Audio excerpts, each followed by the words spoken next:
Hello and welcome to my channel.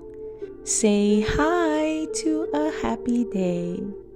In this channel, I would like to share tales and stories I personally picked and are my kids' favorite book stories. Let's enjoy listening while I read to you. Pete the cat checks out the library. Pete's mom is taking him to the library for the first time. Hi, Pete greets the librarian. I'm looking for the perfect bedtime story. The librarian smiles. I think I can help you with that, she says. But first, you're going to need a library card. Cool, Pete says. My own card. That's right, says the librarian. Just for you. Now, how about we find you that book? The librarian takes Pete to her favorite room. There are lots of Pete-sized chairs and tables and shelves.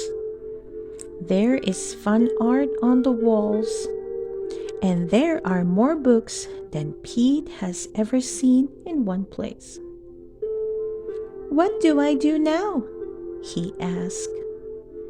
Now, you try to find something you like, the librarian says. You can bring home any book in here. When you're ready, just bring the books you like to me and I'll help you check them out. Pete goes over to a shelf and chooses a book about jets. He reads it and pretends he's a stunt pilot. He flies a super fast jet and does a loop-de-loop high in the sky. Whee! Pete shouts. Next, Pete picks a book with a wizard and a unicorn on the cover. Pete pretends to be a wizard. He helps the brave knights fight off an evil dragon and goes for a ride on a unicorn.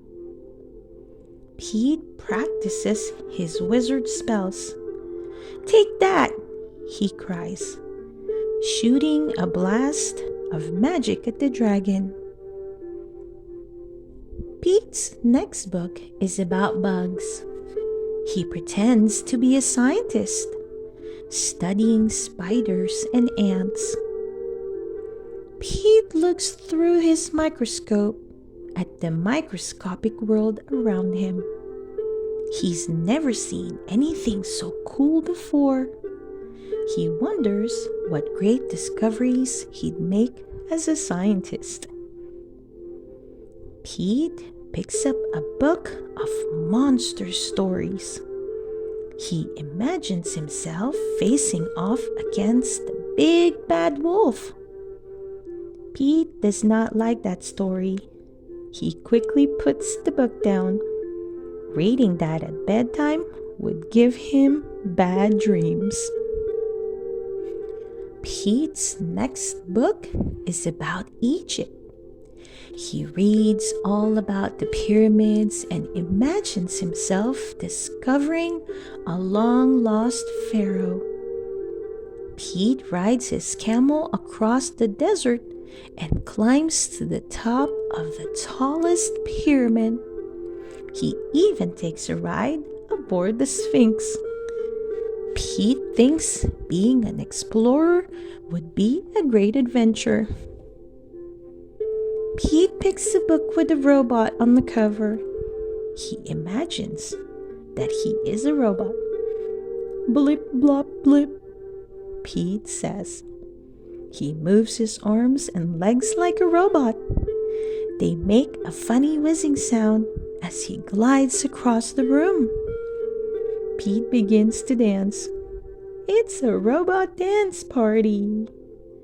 Next, Pete reads about superheroes. He imagines flying around the city in a cape, chasing bad guys and saving the day. All of Pete's friends cheer for him. "Thank you," Pete says. But it's all in a day's work. Super Pete to the rescue. Pete chooses a book about the ocean. He imagines himself on a submarine learning about marine life. He sees whales and octopuses and dolphins. "Watch out for that fish," Pete calls as a fish swims by. The world under the ocean is amazing. Pete is glad to have learned more about it. "So," says the librarian, interrupting Pete's fantasy, "did you pick one?" Pete shakes his head. "No," he says. "I picked them all." Pete's mom smiles. Tonight is going to be one long bedtime. The end. I hope you enjoyed listening to the story of Pete the cat checks out the library. Please don't forget to hit that like button and subscribe to listen to more of our favorite book stories. See you soon!